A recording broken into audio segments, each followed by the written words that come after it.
Good afternoon, everyone. Thank you for joining us today for the sixth session in SCAG's Traffic Safety Peer Exchange series. My name is Anika Benail, and I'm a junior planner here at SCAG, focused on equity, transportation safety, and performance measurement. My pronouns are she, her, hers. I'll be facilitating today's session along with John Oberman, one of the consultant supports on this project. And as I already noted, at this time, we'd like to encourage you just to drop your name, your pronouns, and your organization into the chat feature.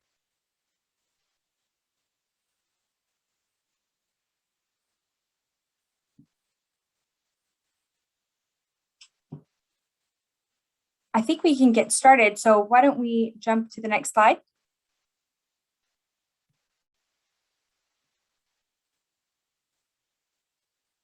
Great, thank you. This peer exchange today is anticipated to run for an hour and a half. Right now, all participant lines should be muted.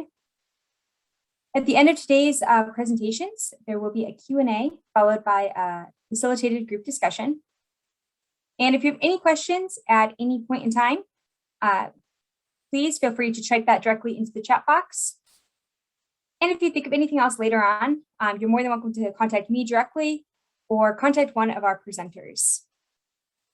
And as a note, just all presentations will be emailed to those who registered to participate today in today's meetings. Next slide, please.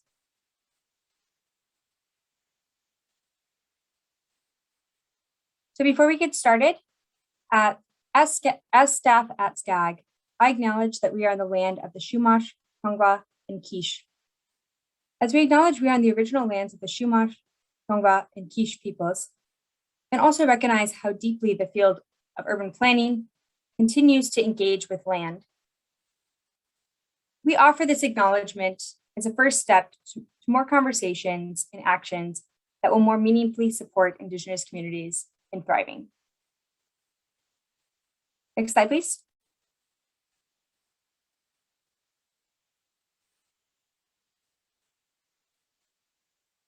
Next slide, please.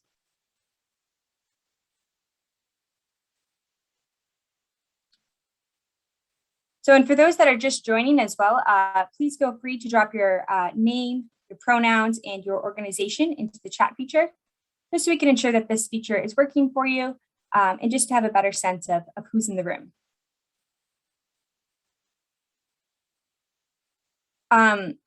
Back one slide, please, Jennifer.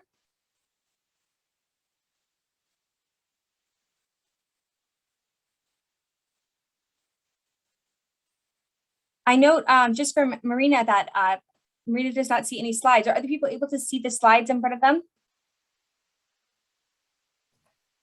Want to make sure everyone's great. I'm able to see that. Great. Jennifer, if you don't mind going back one slide.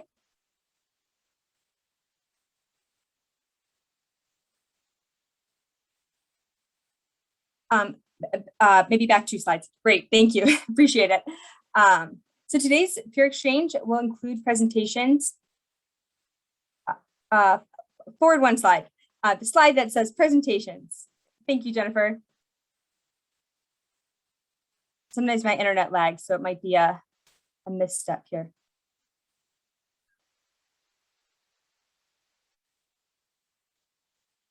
So today's peer exchange will focus on human-centered safety in rural communities, specifically focusing on Imperial, Riverside, and San Bernardino counties.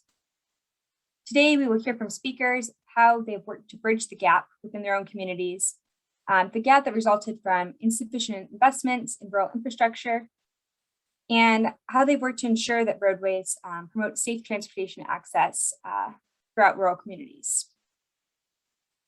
To wrap up, after our presentations today, we're going to hold a facilitated group discussion where you can ask more questions directly to the speakers, as well as chat more directly with each other and better understand and learn from each other's experiences. Next slide, please.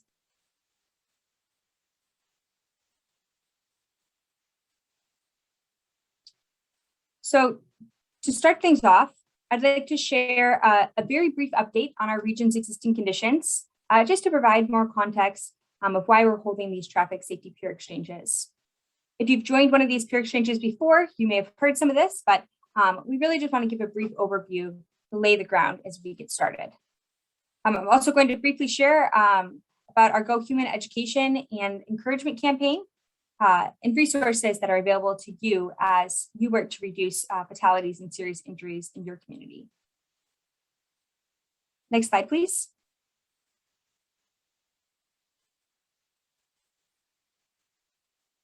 So now, as many of you are aware, our region is home to roughly 19 million people, about half of the state's population, and about 13 million licensed drivers.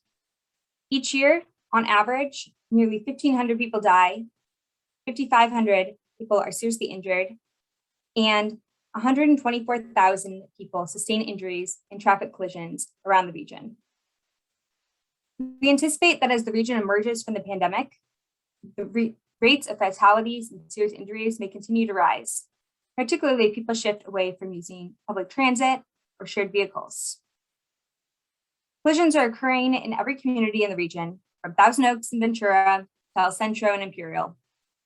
However, the vast majority, almost 70% of fatal and serious injury collisions, occur on local roads. Across the region, about a quarter of these collisions are a result of unsafe speed. And it's particularly important to note that the survivability in a collision decreases significantly with increases in speed. Next slide, please. So this information in a more detailed analysis is included on our next slide, which you can see in the Regional Transportation Safety Existing Conditions Report, which we'll also drop a link to in the chat. We just completed an update of this report. And if you haven't seen it already, this report provides region-wide and county-level breakdowns for you. In our efforts to eliminate serious injuries and fatalities across the region, we also engage in a variety of efforts, including these peer exchanges and our Go Human campaign, which I'll give you a brief update of. Next slide, please.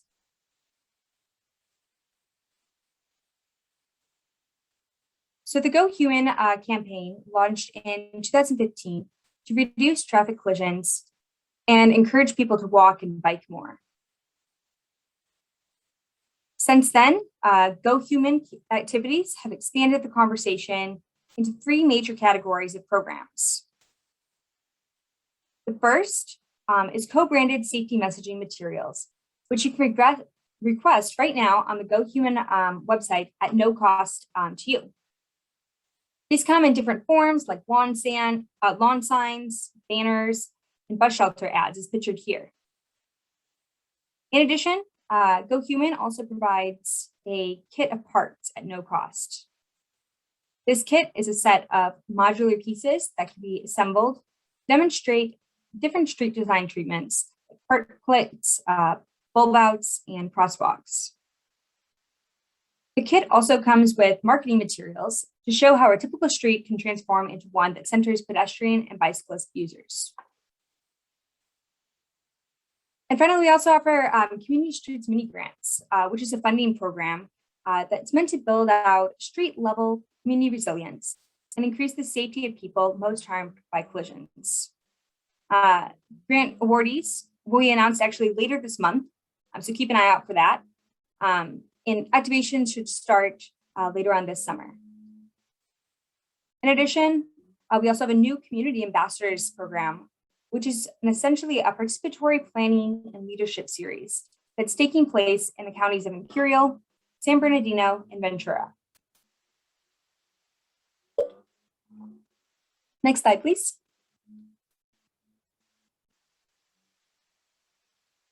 So, and of course, you all are already here. You all are already participating in the traffic safety peer exchanges.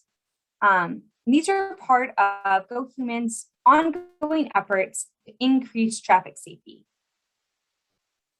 As you can see on the next slide, This shows the series of the upcoming peer exchanges, which you can also find on the Go Human website at gohumansocal.org and register there for more of these different peer exchanges, as well as to learn about more of the programs that I just detailed. And finally, you can keep up with the Go Human programs and the work that's happening by signing up for the quarterly newsletter, and then also following Go Human on social media at Go Human SoCal. Now I will pass it on over to John. Thank you, Anika. Next slide, please. So we're gonna start this off with a couple Zoom poll questions. So we're gonna ask two questions. They're gonna pop up on your screen. Excuse me. Do you live or work in a rural community or low density community? Yes, no. Would your community benefit from new sidewalks or other basic transportation infrastructure? So Jennifer, you want to post the first poll question?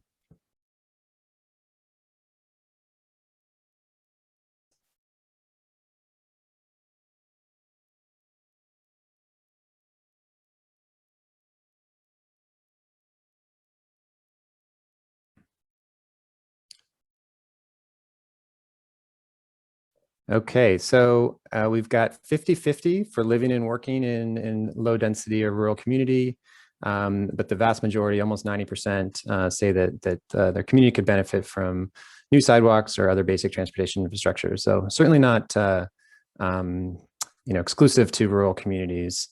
We're going to introduce the first speaker now. So if you want to pull up the next set of slides. So I'm thrilled to first introduce, let me get to my agenda, Rosa and Angela Loera. They're residents of Muscogee community in San Bernardino County. Rosa and her family have lived in unincorporated Muscogee for the last 13 years. And Rosa is a parent volunteer at the local elementary school and a community advocate for the Muscogee area. She's joined by her daughter, Angela, who grew up in Muscogee and is also an advocate for the community. Please welcome Rosa and Angela. Thank you so much. Hi, thank you so much for introducing us.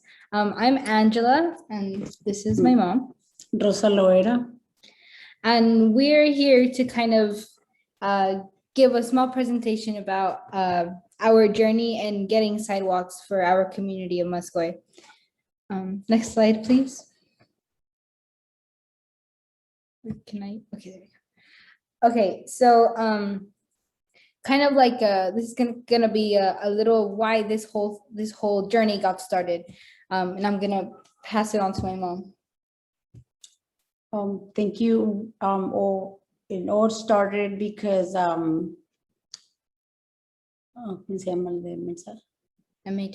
MHS came over to my school, and I offered them to give us some classes for drugs and alcohol and for the parents. And then from there we started talking the necessity of things in our community. And one of the things that came out, it was that we don't have sidewalks. And that's when I started talking to Mirza from MHS, and then she offered me to help us do something for our community. And I told her, well, yeah, why not? If you're gonna work with us. And she offered to work with us. And ever since, she's been working with us. And next slide, please. So we started with a small group of parents, and then we had a group of SCAG, Safe Routes to School, MHS, Mental Health System, Eloise Reyes, specific individuals such as Demi Espinosa, Julia from SCAG, Maha from Office of Eloise Reyes as herself, the SBCUSD, the district from our community, Go Human, car walks. So we started getting a lot of help from all different places that they offer us to help us start with all this of the sidewalks. And we started with trying to do ¿cómo se llaman? Los- Crosswalks. So the crosswalks, because we don't have a crosswalk in front of our school. So we started with that, and the kids, we had an event in our school. Let me stop you there because there's, can we go to the next slide, please? Sorry. Okay, so just before we go to the next slide, she's really excited to talk about it. So Muscoy is a mainly lower income, highly Latinx population. And we don't have sidewalks. So when the people who like Eloise came and SCAG and the different organizations came to our community, they were able to walk on our streets and kind of experience what the community experiences. You know, I grew up in Muscoy, so I know what it's like to have to walk on our dirt paths to get to school. I know the struggles. I know that we can't own a good pair of shoes without them getting dirty. I remember my mom literally walking me to like the front of the fence and like watching me as I walked to the school bus because the cars would zoom by so fast and just making sure that I was safe. And that's kind of like why this whole thing got started. It was about safety, the safety of our community, the safety of the walking population. And because we're lower income, a lot of our population is the walking population. You know, we have a lot of pedestrians. And it got started as it was like a dream to us. Like being able to see sidewalks come to our community was going to be a dream come true if we could get it done and on the table, you know? Next slide, please. Okay, so our community, so we had a project being done where all of these different peoples and organizations came out, such as Community Coalition for Change, Go Human, MHS, Eloise, Safe Routes to School, Cal Walks. They all came out and to do a community gathering to kind of introduce and gather information on the necessity of sidewalks in our community. And we had a big turnout of people. You know, we didn't expect a lot of community members to show up, but there was a lot of community members who did show up, and it was all very exciting. And in our project, we focused on 3 main necessities in our community. Next slide, please. All right, now you can talk about the crosswalks.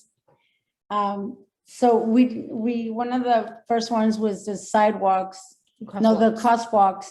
And we wanted to do it that the kids will, that they will stand out for the kids to use them because they come like from the south and north of the city, of Muscoy. So we want the kids to cross right in front of the school and we wanted it to stand out. So we told Angela and our librarian, Mr. Pedro, to draw something that the kids will like to see every single day and walk on it. So one of the things that they did, they came out with from the books, like stories from the books.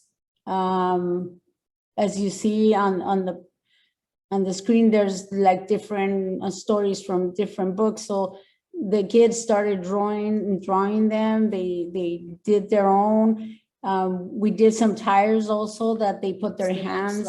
Next slide, please. They paint the tires. They did their hands on the tires. They put flowers, something that will stand out. These are the bulb outs. So in our community, cars zoom by really, really fast, despite there being signs. And even if there is signage, there isn't a lot. I'm just gonna throw that out there. So by having these bulb outs, it would make it safer for the people who are walking. And it would also force people to slow down in order to like actually make it around the bulb outs. So this was like the most exciting for the little kids because they didn't have to focus in on like painting inside the lines as they were with the crosswalks. Here, they got to go all out. They put their hands, I think one of the kids even like put they painted the bottom of their foot and put their foot on there. It was super awesome, super exciting for the kids. And when we put out the bulb outs, the community kind of felt like, wow, this is actually kind of pretty. We kind of like this. So it was an exciting thing to see. Next slide. Talk about the bus shelters. Then one of the other things that we don't have is the bus shelters.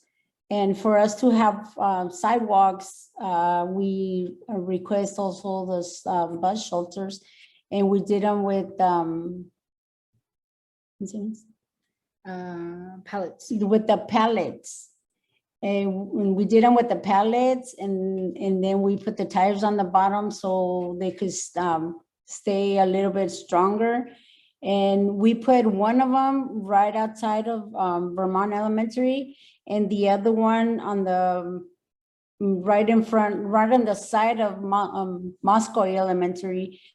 And the one in Moscow Elementary was there for over a year, a whole year. It was sitting down there, that the people were taking care of it.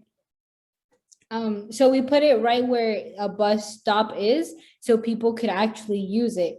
And we didn't think it would last. I mean, as you can tell, it's made out of pallets, and it was like it's a makeshift bench basically. And we were really surprised when we saw that. So one day we drove by, because we would drive by there to do our grocery shopping and stuff, and it was broken down. And the next day when we drove by, we saw a guy fixing it. He was fixing the bench. And then we were like, oh wow, like they're actually taking care of it. And it didn't get taken down until a year later, when they did like the beautification of the where the county comes by and picks up trash and stuff. They picked it up and they took it, because they looked at it as a piece of trash, although the community saw it as a bench for people to sit on. And then a couple days later, after they took it away, somebody brought a sofa and put it there so that the people could still go by and sit down, because it was a necessity. It was a necessity for the people who were needing a seat when they were waiting for the bus. And it was a very inspiring thing for us to see that happen, because we didn't think it would last that long. You know, it's just a pile of wood, you know, a bunch of wood put together to make a bench. And we were talking about it. We were like, it's crazy how something so simple can be taken care of so much by a community. Could you imagine if that was an actual bench? When we did request the benches, they told us we couldn't because we didn't have sidewalks. However, now that we're getting sidewalks, we've been told that we will be getting benches as well for our community to sit on as they wait for the bus. So that's the bus shelters, it's a very exciting thing to happen. Next slide, please. Okay, talk about the event day. This is when we finished doing all the painting, and people from the district, from the San Bernardino district came over. Eloise Reyes came over. There was people from SCAG, they were there from too. SCAG. There was people from all over the place, all over the city. It was something really big. There was a lot of people from the community that came over also and participated on it. The kids were really happy to walk on the path. It was something so excited. Next slide, please. These are just some pictures of the children's creations. We have the crosswalks, which are actually rolled up and put in the PTO classroom. And whenever they have like school events, they'll roll them back out so that the students can go by and walk on them. And they have fun. They have fun seeing the creations. The colors attract the kids to want to walk on these crosswalks. It's all very, very exciting. Next slide, please. So after a long while of fighting and of reaching out to Julia, to Demi working so hard for our project, reaching out to each other, you know, it was a roller coaster, ups and downs after a very, very long. We went to San Jose to do a presentation. Well, I can't remember. It was like a pedestrian workshop. We went to Florida to do the same thing. We were able to share our stories, share our struggles, share celebrate our victories. You know, after a very, very long time, we received 1.88 million in infrastructure funding to get sidewalks from Muscoy. And we're not here to just, you know, put it out there and be like, oh, like the presentation, it seems like it was an easy thing to do. It wasn't. I could say that I wanted to give up many, many, many times. In fact, 3 days before we were told we got the 1.88 million, we were talking and we were like, dang, like nothing's gonna happen. They haven't reached out to us. Like we're gonna give up. Like we're not gonna get sidewalks. It's over. Like I'm not gonna go to the meetings anymore. I don't want to do this anymore. My mom was like, it's okay. Like you're just stressed. It's fine. We're gonna get through this. And you could kind of see like we were giving up on ourselves and on the journey, you know. And then 3 days later, we were told, you guys are getting sidewalks. And we were like, whoa, like just 3 days ago, we wanted to give up. I told her that we have to have faith that there's a lot of work that we put into it. And it was not only us, it was like the community, the PTO moms that work with me, the principal from the school, she was always there helping us. And all the groups that were helping us, they were always telling us, it's okay. And when Demi told us the first time that they told us that we're not gonna get them, she's like, no, we're not gonna give up. We're gonna do it again. And we're gonna put more stuff in there. And we're gonna tell them all the work that we did. And we're gonna get it. And when Lois gave us a call, we were all like, we were more like in shock. Shock. I wasn't crying. I was barely breathing. I was like, oh, dang, this is happening. and we all started crying because it is a big thing for us that we worked on it. We cried for it. And we know it's something good for our community, and not for us. It's for our kids. It's for the future of our kids. The future communities. And we say this because we plan on moving out of Muscoy. We need to find a house, you know? So just to think like, we won't be there to see the sidewalks being put down, but we're gonna walk on those sidewalks. We're gonna come back and we're gonna walk all over those sidewalks. It's gonna be so exciting. And it's just, this is more of a, we're in a generation where if the 1 minute video doesn't load fast enough, we'll skip to the next one, you know. And if the food can't be microwaved in like 2 minutes, we're not going to microwave it. We'll just eat something else. We're a part of that generation who wants everything to be fast. And this is just to point out that sometimes the biggest change takes the longest to happen. It's kind of like how a plant grows. You know, I like to grow veggies. And at first I'd be like, oh my gosh, my plants aren't growing. In like 2-3 weeks, my plants aren't growing.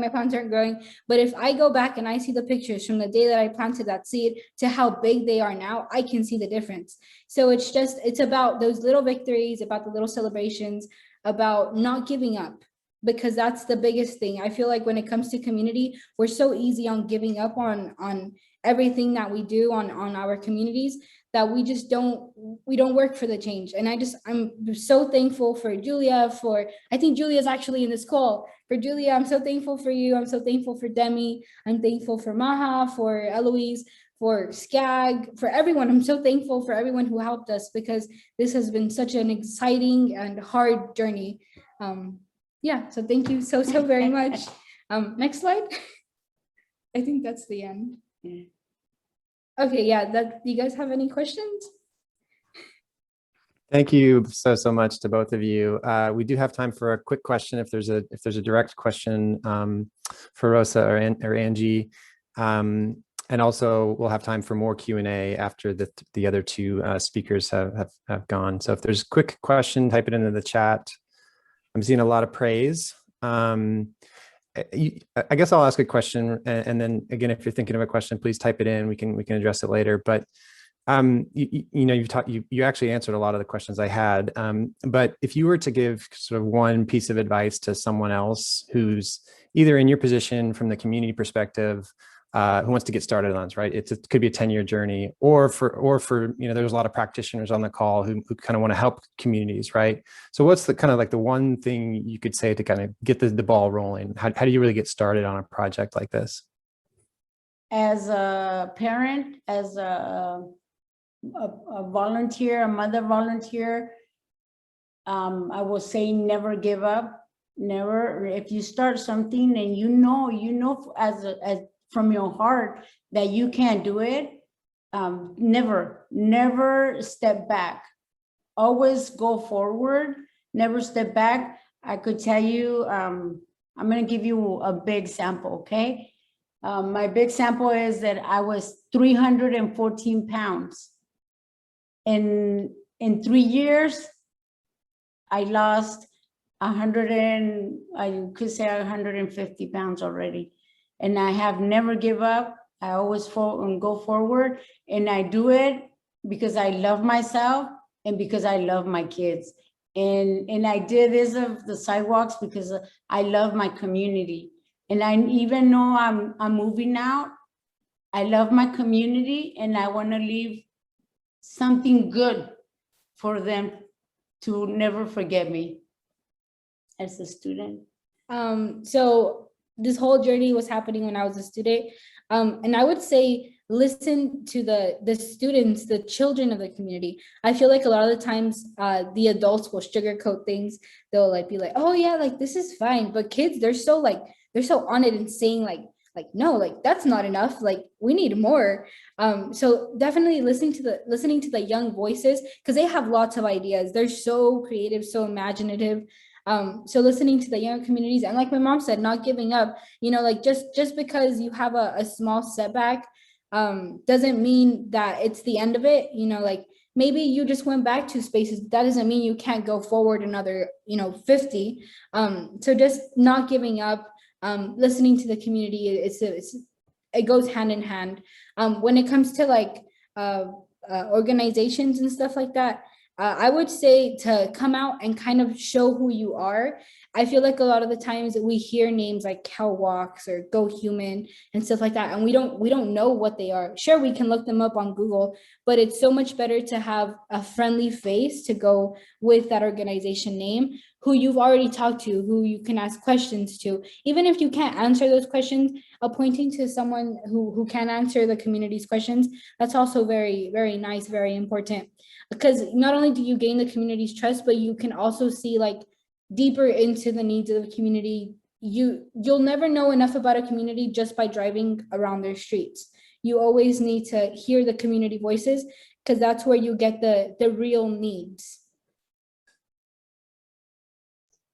Thank you so much. That was great. I really appreciate your time. We're going to now turn to our second speaker. Thank you. I think, Anika, are you going to introduce Jacob? Thank you.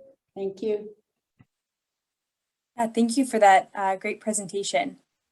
Now we'd like to welcome Jacob Alvarez, Assistant to the City Manager for the City of Coachella. He joined the city's finance department in 2013, where he transitioned from interim controller to the assistant to the city manager. Over the past 15 years, Jacob has worked on Safe Routes to School master plan for the city of Desert Hot Springs, a regional schools by design project for Coachella Valley Association of Governments, and 2 active transportation master plans for the city of Coachella. This work has resulted in over $14 million of infrastructure grant awards for bicycle and pedestrian safety. I'll turn it over to Jacob. Thank you, Anika. I just want to, now that I have a chance to talk, that last presentation was great, and it was very familiar to hear some of those stories.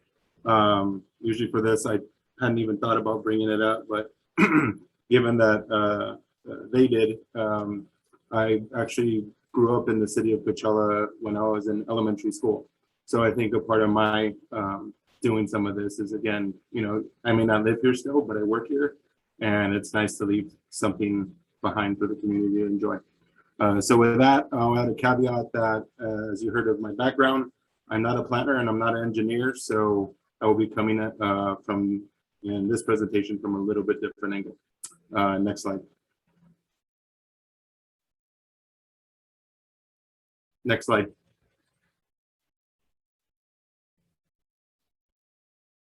Thank you. So for some of you who don't know where Coachella is, we're in the Coachella Valley. We need to go back to the last one. Shouldn't take that long. Last slide. Thank you. In the Coachella Valley, we're on the east end of the valley where the star is. As you can see in the blurriness below it, there's a lot of ag fields in there. So our community is made up of folks that work in hospitality and also work in the ag industry. Some of you may know us from actually Coachella Fest. Next slide. Just a quick community breakdown. We're a disadvantaged community. Median household is about 40,000. We're at 30% poverty rate. We're at a 20% unemployment rate. And obviously that for us, it's due to the recent pandemic, or the current pandemic, I should say. And our current population is about 45,000. Next slide.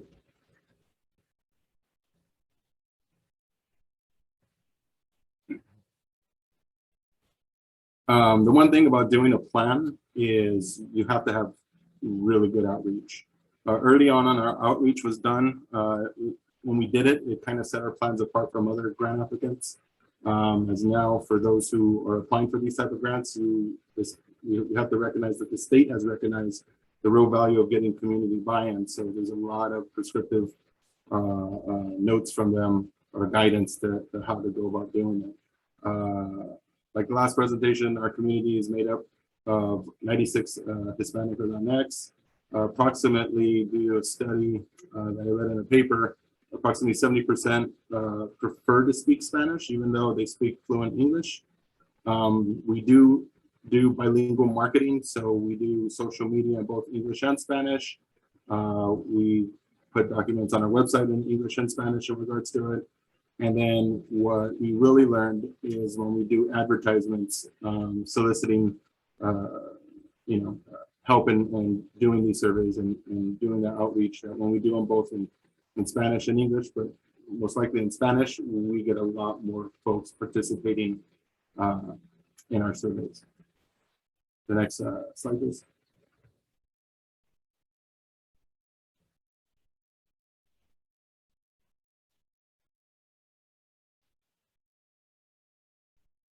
One thing that we try to do is do giveaways. So we'll give like gift cards away that has anywhere from $20 to $50 on them. We'll also give away food. You got to imagine that our residents can work up to 10 to 12 hours a day. This may or may not include drive time. So the remaining time of their day is very precious, and we have to make it worth their while. As you can see there on the right-hand side, that's one of our community meetings where we invited folks, and we have like a buffet style of food set up. We also utilize other city events such as movies in the park or food truck parks, or just a community park event. As you can see there on the left-hand side, with folks that are around and waiting for something to happen, we utilize those times to go out there and get those surveys done too. And then with safe routes to school or active transportation planning around schools, the most important thing to do is do the school site visits. You want to talk to staff, you want to invite staff, you want to invite city staff, their student councils, the PTOs and parents to attend those, so that way they could explain on a map what exactly the issues are that they're seeing on a day-to-day basis. And if you could go out there during a normal school day, that's even better, because then you can witness it yourself. Next slide.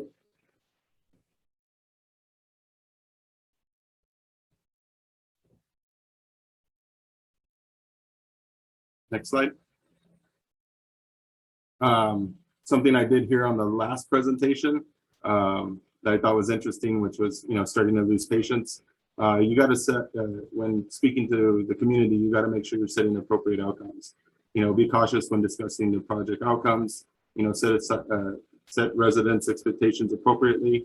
Roughly takes, could be done faster, but at the most, it's going to take a year to complete a plan. It's going to take a year to apply and receive an award. And then depending on the city or the county's capacity, it may take several, it may take a year to get several projects done. So when you're looking at it, it's, they're providing you, the community's providing you the input that you want, but it's going to take about 3 years at the most to be able to start doing projects and them seeing the result of their input. So you got to be careful. There's frustration with the lack of immediate outcome.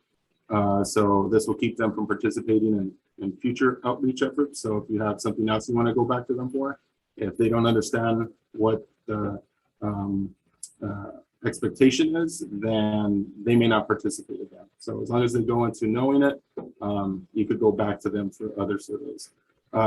This could cause, if they're frustrated, it could cause frustration with the city or the city council in general. And with my current PIO hat, that's something that you try to create a buffer on. You want to make sure everything's handled at staff level, and then make sure that school projects need to be prioritized, and then keep the schools in constant communication so that way they get the appropriate outcome as well. Next slide.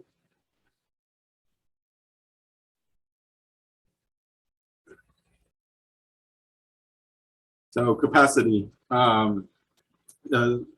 Like I said, we mentioned we're a disadvantaged community, but you also have to look at it as a disadvantaged city.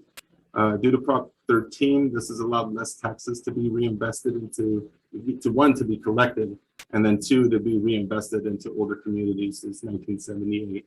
So when I'm looking at the city of Coachella and I hear about the previous presentation, you know, those are communities that are older communities in terms of housing. And as a result, a lot of times that reinvestment doesn't happen. Again, rural cities tend to have high turnover. They usually hire less experienced staff at a lower salary. And then once the staff gains the experience, they have to find jobs elsewhere to get a higher salary. And then what we've been talking about for the last 10 years is the silver tsunami and the pandemic. Basically, baby boomers are leaving their workforce in droves, and the pandemic has basically increased the rate of retirements. And then to kind of create capacity, you know, you got to create a culture in the team. So for us here at the city, there's about 4 of us who work on the plan, or work on not only the plan, but for the grants. And what we do is we try to get a head start. You know, we create a checklist, communicate. And then that way, if you lose a staff member or two, whether it's creating a plan or doing a grant, the other, you know, 2 remaining staff members become kind of the elders, and they mentor the newbies in the group and pull them along until the next year it becomes a lot more easy again. In my experience with, you know, the 2 cities and then with SCAG, back when we were going through the Great Recession, the state, through Governor Brown, was doing a lot of slashing and cutting in terms of expenditures. But the one thing that I found that wasn't getting cut was, at the time it was called Safe Routes to School. And I found it as an easy way to kind of, for cities, there was no, you know, you weren't receiving a lot of grants, but at least with this, it was, you know, we had a plan, and it was almost a sure thing to get some money and cut a ribbon that you're providing new sidewalk, or you're providing bicycle lanes to and near around schools. Next slide. For us, we had 4 plans over 13 years. We started in 2006 to begin the plan. By 2007, we had one. Then we went through that one. By 2012, we needed to update the plan to create more routes. By 2016, we already finished the other one, so we had to create another plan, and then the same thing happened again. 2020, actually in 2019, we did most of the work. 2020 hit the pandemic, so we slowed down a bit, but we were able to adopt the latest plan. Next slide. So the proposed bikeways based on the new plan, existed bikeways is about 19 miles, bikeways under construction about 5 miles, existing bike parking, 48 accommodations. In the new plan, we're proposing 52 miles of new bikeways and 96 parking accommodations. Next slide. This is basically our existing bikeways versus a proposed. Oftentimes I don't get to show this map, or anyone really ever gets to see it. This is in the plan, but I just wanted to kind of show you, you know, how lit up it is. And, you know, we've been doing this as a process for quite a while. Next slide. This is a proposed pedestrian improvement. As you can see, this is Orchard Street and 3rd Street. This is in our downtown area. Before we had a 2-way stop on 3rd Street, no marked crosswalks. Both streets have 2 lanes and on-street parking. So as proposed, you could see we did curb extensions. As you see there, the little bulb outs that are tan. We have street crossing signs there. There's at least 4 of them there. And then the advanced yield signs as well in this particular project. And next slide.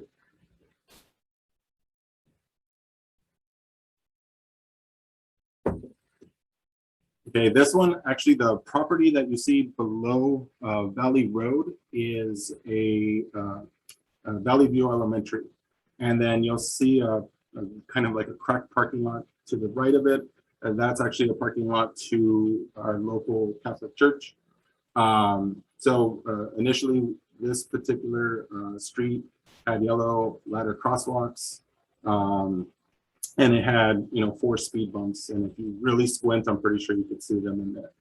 But what we're proposing here is bulb outs at each of those 4 intersections. You could see the yellow raised crosswalks. And those are beneficial because if there's street parking or something's happening, the kids could stand on the bulb outs and be seen before they cross the street. And not only that, this is elementary school. So the kids are little. I mean, they're not going to be any taller than 5 feet if you have a 5th grader.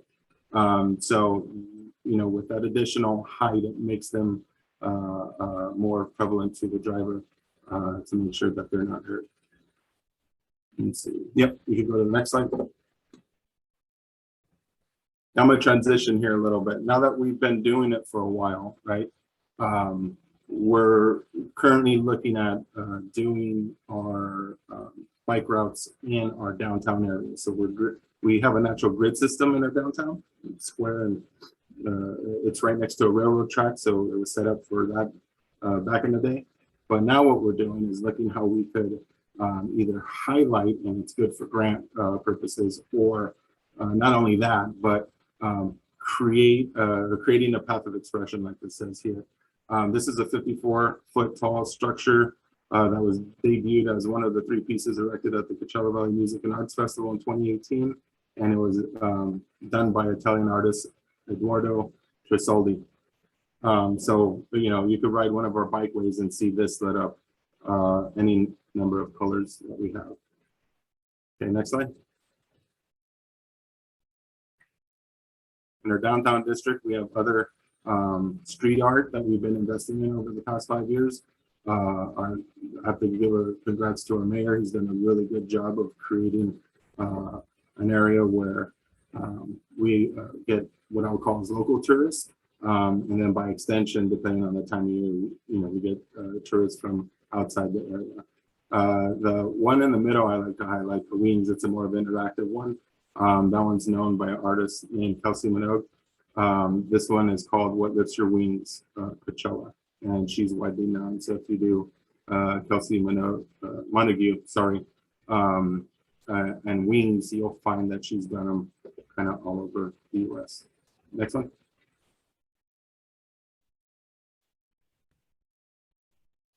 Next slide. Thank you. Here's a few more. The top left one is a brand new one we just had. The top right one we actually utilized for a history book we created. So that's actually a history book cover for us. And then on the bottom right is a block long mural. And I'm bringing that up because I'll highlight it in the next slide. Next slide, please.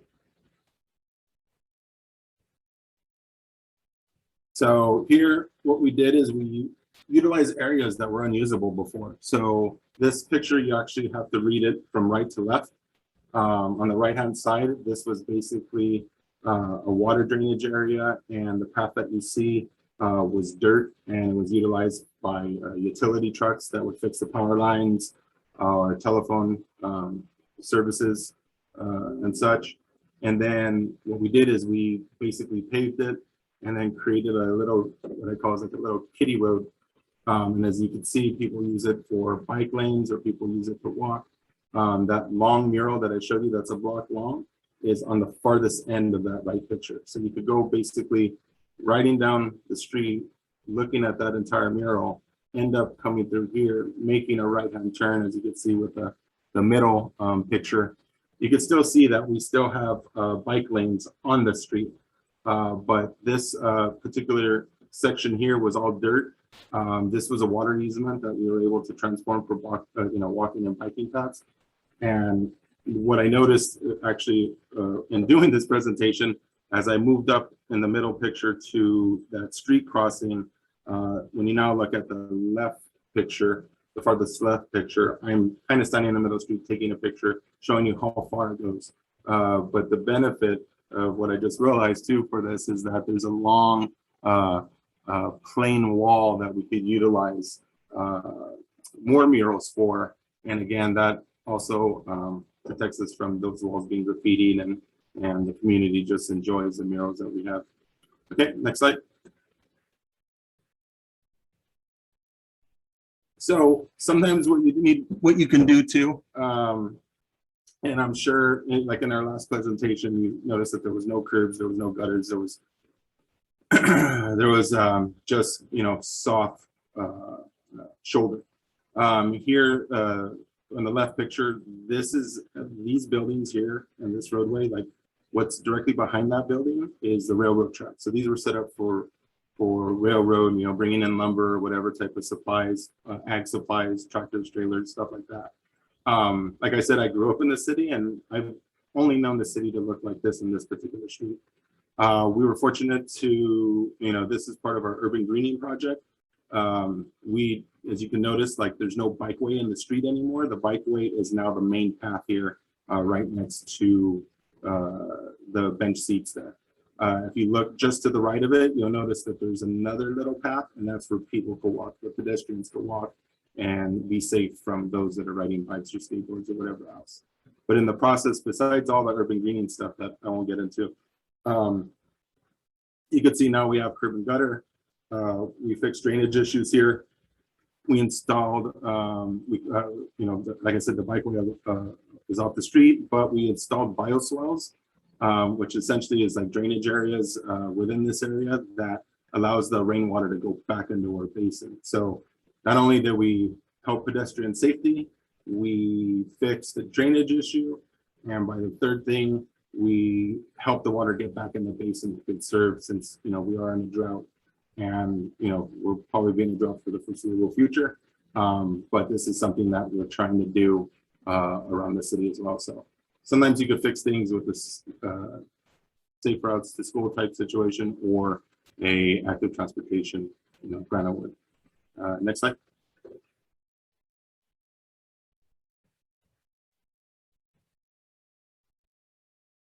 Next slide, thank you. Another thing, this is basically the other side of the street. What you see here is what it could do is correct old ADA issues. So we did have some ramps, but they weren't at the angles they were supposed to be. They were done probably in the 80s, if I recall from my memory. But now we had an opportunity to go back and fix these issues. And you got to keep in mind too, for folks who need to ride the bus or whatever, you know, it helps them get to that bus stop a lot easier. So here's another situation where you're addressing other issues that as an older city you may have. Next slide. And then this is, you know, again, this is how rural as you could get. This is one of the a route to one of the oldest high schools in the Coachella Valley High School. We installed a colored bike lane and a sidewalk along a stretch of a road that's probably, you know, 2, 3, 4 miles long. So here you can see this is the exact same road.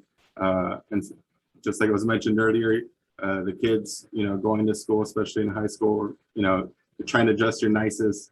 And the last thing you're going to do is you're going to be dressed nice, but have dirty shoes. So I'm sure this is going to go a long way for the residents who do have to walk to school. Next slide, please. And then this was something that popped up at least a good 2 years ago that was really cool. There was a father who basically bought a bike when he bought a bike that he couldn't afford as a kid. And so as a result, you know, he you know, it was his favorite bike, probably a 1980s bike again, here we go. But then he bought his son a bike and they started riding bikes, and they said, you know, why don't we do this? So, you know, in a time where it may be hard to get kids off their devices, they're starting to join their parents for a fun bike ride when it's, you know, obviously not 120 degrees out here in the desert. Besides everyday bike and pedestrian safety, this is ultimately our biggest reward on projects like these, getting to see the community enjoy the fruits of our labor. Next slide.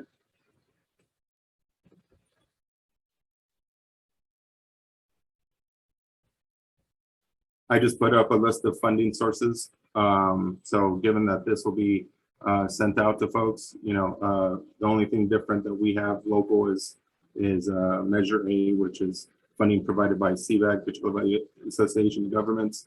If you're in the, you may want to check with WRCOG if you're in the Inland Empire, or Sandbag, sorry, if you're in the San Bernardino area, or IVAG with Imperial Valley. And next slide. Okay, that's it. Thank you so much, Jacob. I really appreciate your time. This was a great, thorough presentation. In the interest of time, I think we'll hold questions for this presentation until the group discussion after our final speaker. So thanks again, Jacob.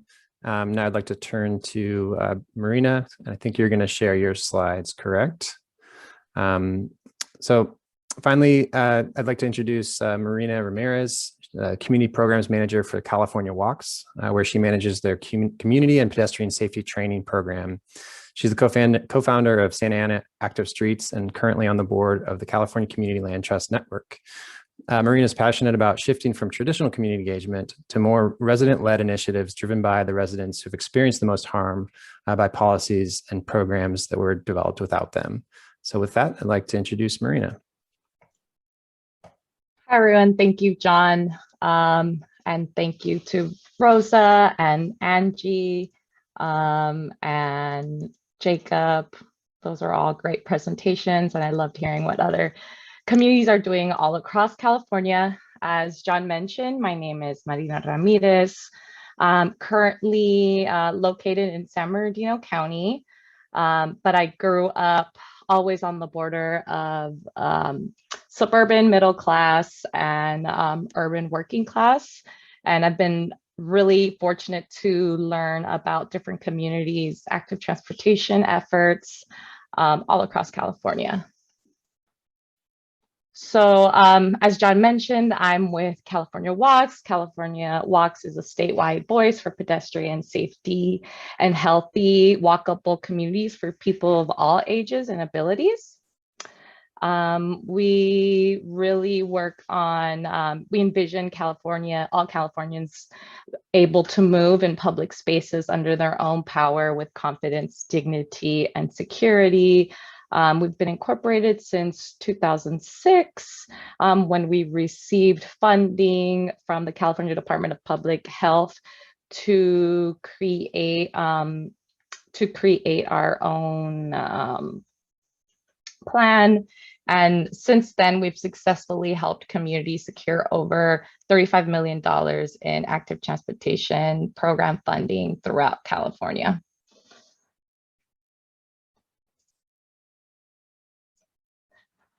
So in my role, I currently manage the Community Pedestrian and Bicycle Safety Training Program, which is our longest running program for about 12 years, I believe. And we've been able to work with over 100 communities throughout California to implement the CPBSD, the Community Pedestrian and Bicycle Safety Training. And there's three main components of this training. There's the walking and biking assessment, followed by an educational component on the latest bicycle and pedestrian safety strategies.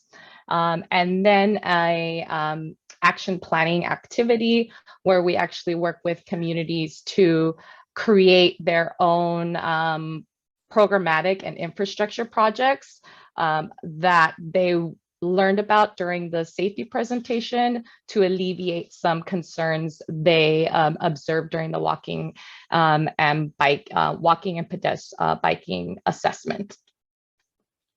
And also, I'll touch a little bit on our Safety Ambassador program, and that we do in partnership with SCAG. We are in the pilot program. Anika mentioned it earlier today, but I'll start with the Community Pedestrian and Bicycle Safety Training that we host in partnership with UC Berkeley Safe Track.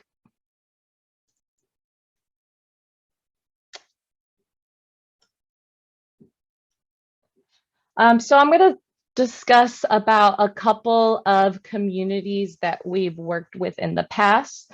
One of them being North Shore, which are the photos on the left-hand side, and that is an unincorporated community in Imperial County.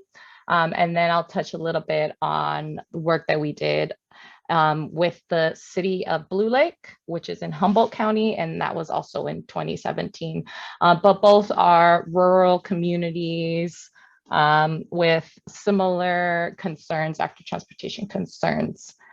So with North Shore, that is located just northeast of the Salton Sea off of State Route 11. And during that CPBST, the Community Pedestrian Bicycle Safety Training Workshop, we did the usual, the walking and biking assessments, also the walking and biking safety strategies overview.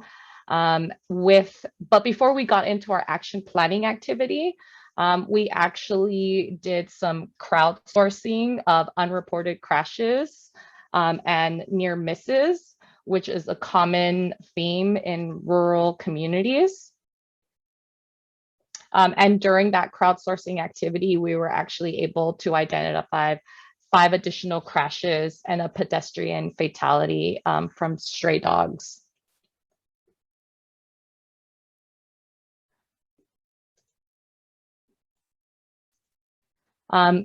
So the pictures on the left, as I mentioned, that's of North Shore.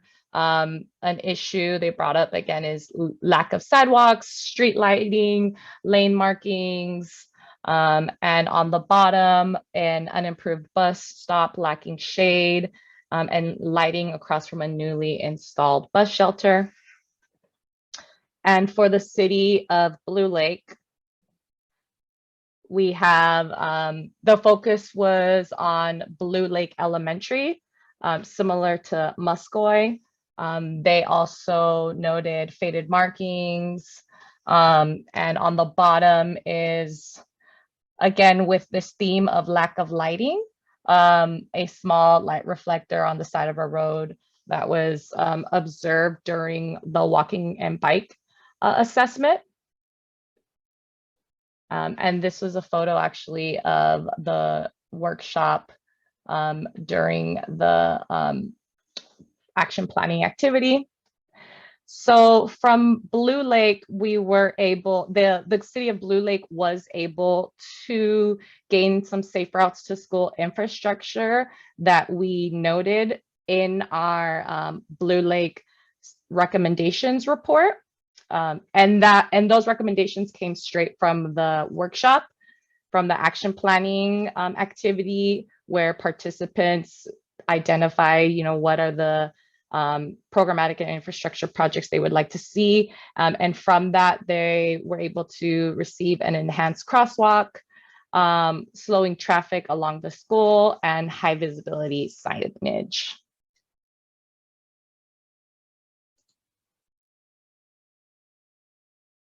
So moving on to our community safety ambassador program, as I mentioned, in partnership with SCAG.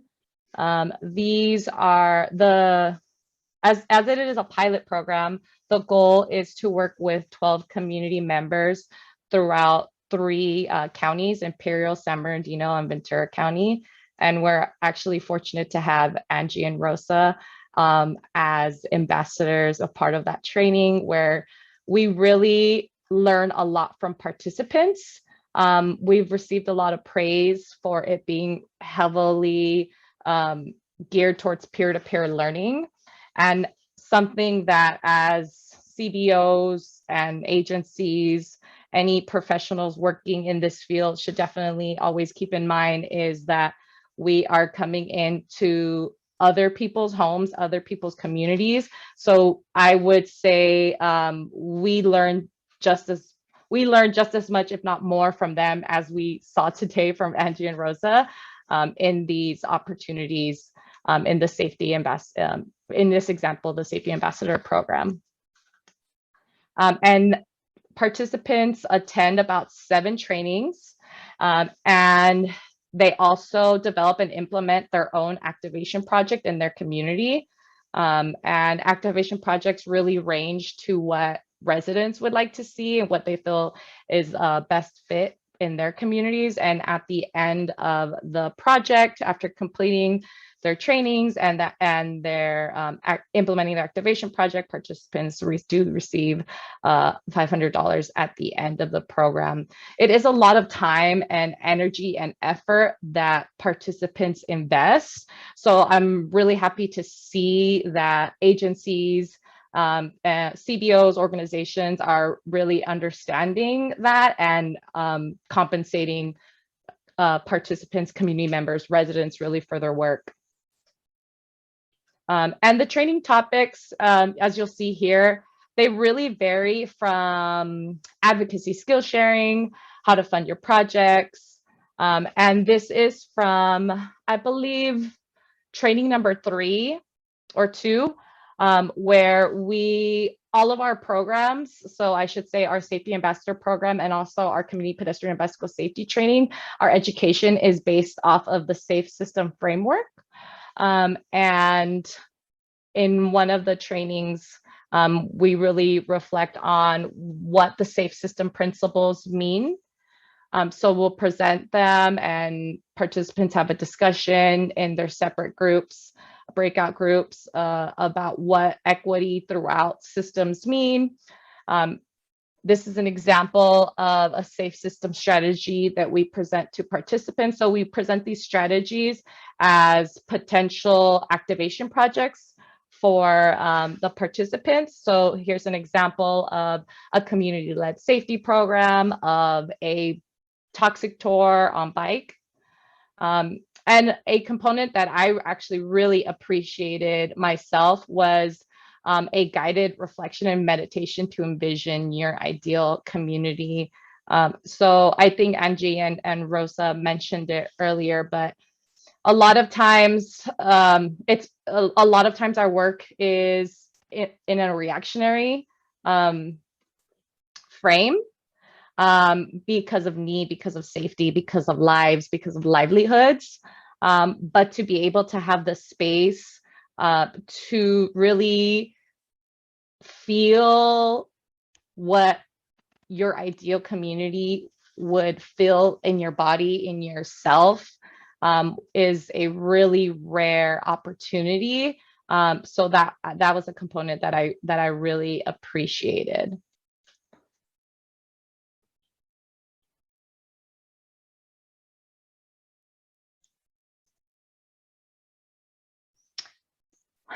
So now that we've reviewed some of our programs that we've done, working with different rural communities in the Southern California region, in San Bernardino County, Riverside County, really want to talk about what is the CBO's role in all of this, in this field, in creating safer communities for bicyclists and pedestrians and all active transportation users in our communities. What is it to build bridges between agencies, municipalities, and residents? And I think a lot of it has to do with like the power dynamics that are very real between these different players. So agencies, I should say, they have the funding. They're eligible to receive funding from our federal and state agencies, and understanding that with that power, able to establish the different project goals and outcomes. This grants them a certain type of power. For residents and advocates who live, operate, engage with the roads and public spaces on a daily basis, that grants them another type of power.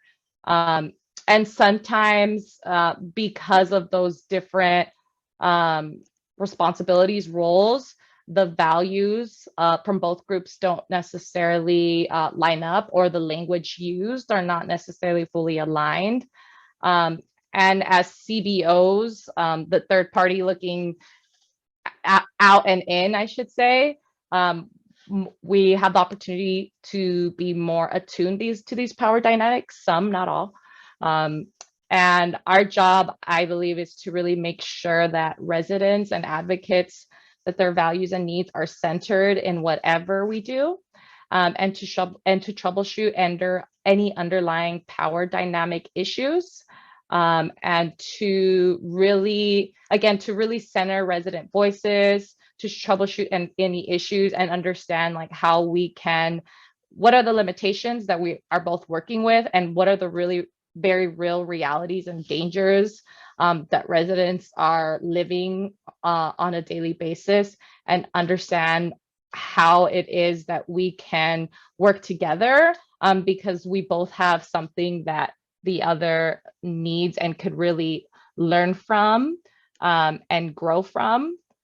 So all this is to say is like a very transparent and honest conversations, dialogues, on that basis of honest and transparent conversations, acknowledging the very real power dynamics, being transparent about what can be done, what are we all working towards, embracing non-traditional decision-making, reframing the work with communities, specifically residents, and specifically residents who have suffered the most harm, right, from the plans and policies that were created without them.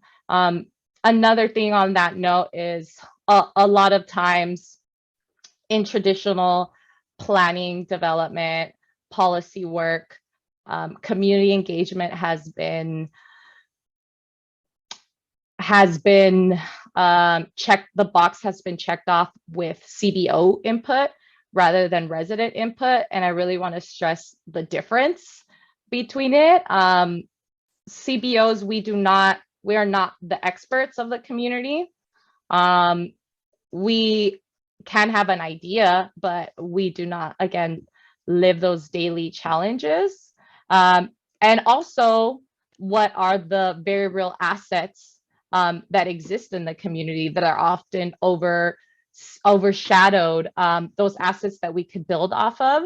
So it's really important that community engagement really stays and is community input is gathered from residents that, again, that exist in those communities.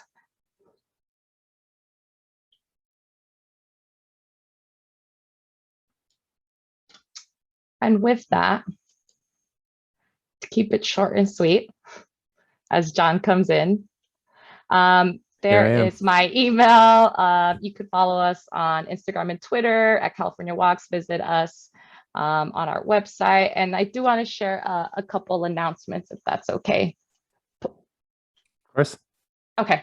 That we have, in 2017, we were working on a Complete Streets Senate Bill 127, which passed both chambers of the state legislature, but it was not signed by the governor, I should say. This bill would have made it so that in rural communities where their main streets are Caltrans owned, the roads infrastructure would have been prioritized to be a more welcoming space for all road users like pedestrians and bicyclists.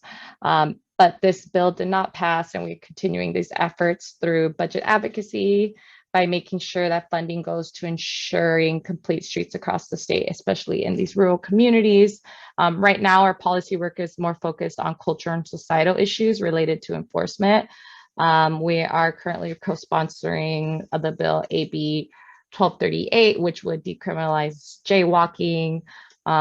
It's the Freedom to Walk bill. So we will actually, the bill will be heard in its final committee this Thursday, July 15th. So I just want to make everyone aware of that as well. And with that, I'll pass it back to John. Thank you so much, Marina, and thank you to all our speakers. This was really insightful. I really appreciate all your time. So we have about 10 minutes for some Q&A. Please type in questions into the chat. I'm going to turn mine on gallery view, my Zoom. We're going to leave this presentations off. So if you click in the right-hand corner where it says view, you can turn on gallery view. If you want to raise your hand, ask a question of the speakers, feel free to unmute, do it yourself. I have some questions that I'd love to ask, but I'd love anyone from the audience to chime in as well. And thanks for those who were able to stick around for the whole presentation. Are there any questions? I don't see anything in the chat. So please collect your thoughts, type it in the chat, or go ahead and raise your hand or unmute. I'll ask a question of the group, and something I think a lot about is when you're thinking about communities that are less dense or rural, you know, how do you make the case for safety projects in these kind of lower density communities when so much attention is on the urban areas where there's, you know, obviously more people, more fatalities and injuries? So what's the story that's good to tell to get the kind of investment we need in rural communities?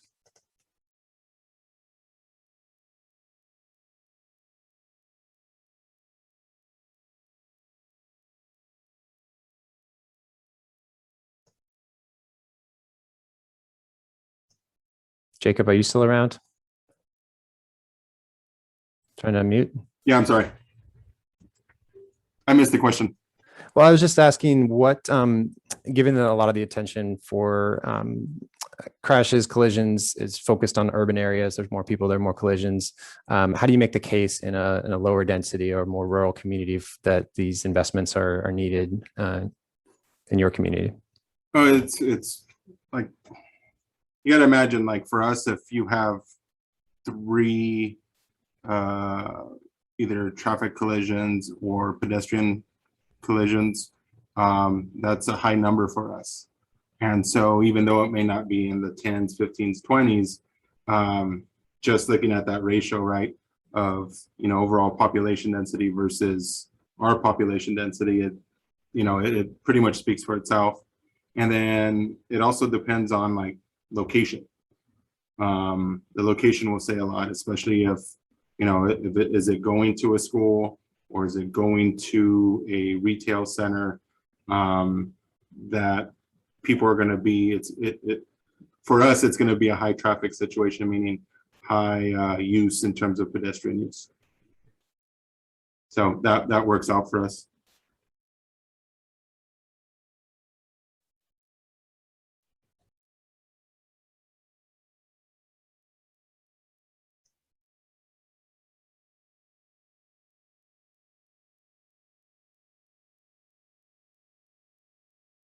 Anika, do you have a next question up?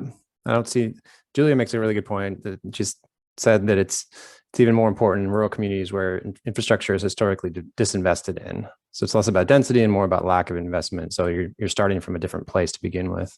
It's a really good point. Yeah, I was just wondering, did either of the other speakers have anything to add on to that question? I don't know, Marina or Rosa.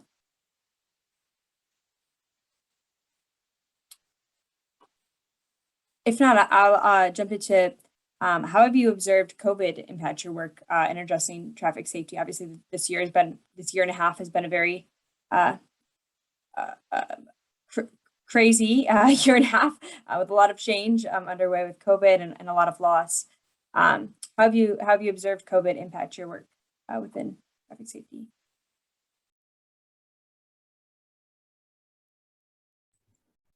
Who is this for specifically? This is for all 3 of you. So if anyone has anything to jump in, I saw Marina unmute. So if Marina maybe wants to start us off, and then if you guys want to add on. Okay. I think it's fairly well known that COVID, very challenging time, a lot of different things going on. But one thing that did come out of COVID that some might say are positive is people reconnecting with public space, with the streets, especially people that are more car users. So getting out. And I mean, as far as our work, our programmatic work went virtual as everyone else did last year. And we saw a lot of enthusiasm of people wanting to connect and people joining our Zoom calls, which was a surprise. And again, not a surprise, knowing that people wanted to connect and still move their work forward, continue working on improving their communities. And that the digital divide, it was more blatant, I think, because of lack of access, people's lack of access to Wi-Fi, to technology. But once people do have stable Wi-Fi, and I know that that's an issue for everyone, and reliable technology, people really learn really quickly, all across the age spectrum. So I think that the digital, like, again, with COVID, it for me, it made it more clear that the digital divide is more clear because more blatant because of lack of access to reliable technology.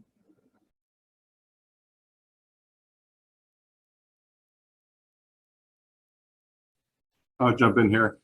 In terms of pedestrian and bike safety, any projects that we had going, obviously, construction was considered essential workers. Plus, they were working outside, so our construction projects kept on going.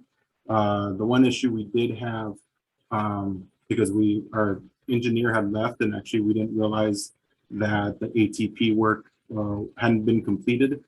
So we utilize, which I didn't get to mention in my presentation, we utilize a consultant to do this work that I've been familiar with for over 15 years. So when he reached out, we basically needed to do some outreach that didn't happen under the engineer. So I started prepping everything, and then the pandemic happened, and basically in terms of that work, we're off, like, on hiatus for about a month, trying to get our bearing of, like, okay, what does a closure mean? What is, everyone staying distance apart, and how are we gonna do this stuff? So at the time we didn't have Zoom set up, but what we did was reached out to the schools that were in our plan, to the principals, and by extension their staffs, and sent them surveys. And then as a part of it, we explained that the surveys were done for the reason that we couldn't meet face to face, and we incorporated that into our plan. And then our consultant reached out to see if that would affect us at all, in terms of, like, we didn't have that great outreach that we normally do, and it seems like that's not going to be an issue, given plus our past track record.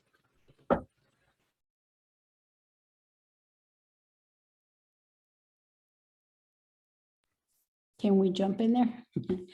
So in our point, it was a long time that we didn't hear about our sidewalks, so we were giving up. And with the COVID, we barely heard about it about 6 months ago, 5 to 6 months ago, that we were approved. So COVID hit, and it didn't happen, nothing, because we didn't hear nothing about for almost more than a year. They didn't tell us anything, so we keep on asking, but they won't give us answers back.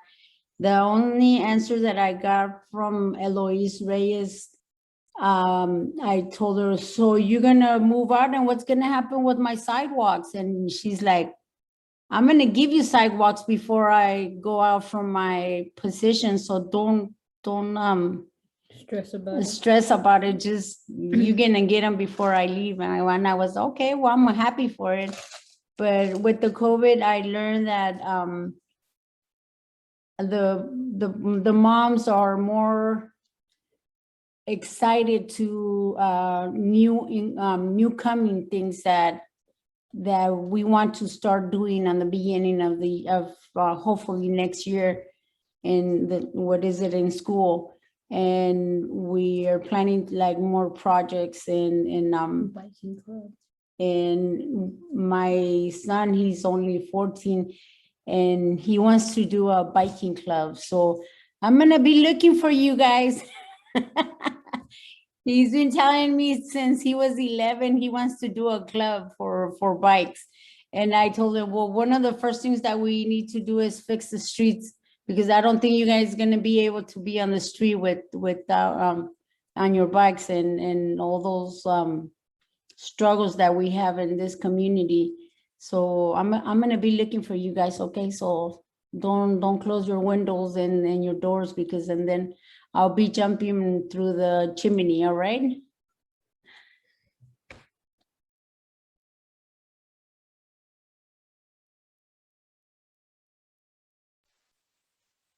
That was wonderful. I appreciate this last bit. I'll keep an eye out in my chimney and see what's happening.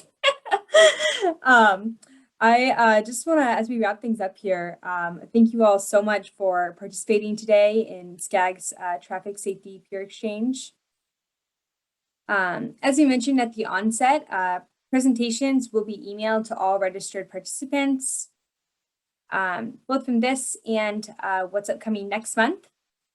We'll have all these recordings available from all the different sessions on the Go Human website. And we also really encourage you to consider participating in another peer exchange. We'll be holding them about once a week or so until mid-August. And we'll be dropping those links in the chat, as well as if you have an answer to John's question of what did you hear today that will help you improve how traffic safety is currently addressed in your region. I was typing mine in, I didn't get there all the way, but something that I took away was this theme of perseverance and not to ever give up. Definitely, it's very important to keep on persevering and stay determined and committed to this work. And then also just to listen to youth voices. I found that to be a very powerful statement and one that's often overlooked. If you have other things that you took away from today's session, we'd love to hear that. If you just drop that in the chat as well. And if you have any other questions or follow-up questions that you want to ask, please feel free to reach out to myself. Feel free to reach out to any of the speakers. And then finally, you can contact the project team directly. And we have both Courtney and John's contact information listed on the screen there. Thank you all very, very much for joining. Thank you to our presenters. And we hope that you stay safe and healthy and have a great rest of your week. Thank you, you too. Thank you. Thank you. Thank you for having us. Bye, everyone. Thank you. Have a good day. You too. Bye, thank you. Bye.